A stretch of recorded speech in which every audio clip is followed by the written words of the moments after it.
আমরা এই বোতলের রকেটটা বানিয়েছি, তো এটা উড়াবো এখন।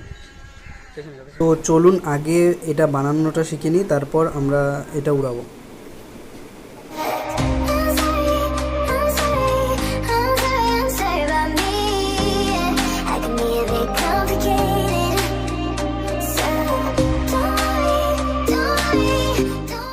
আমাদের বানানোটা কমপ্লিট হয়ে গেছে। এবার আমরা একটু জল ভরবো এটার মধ্যে।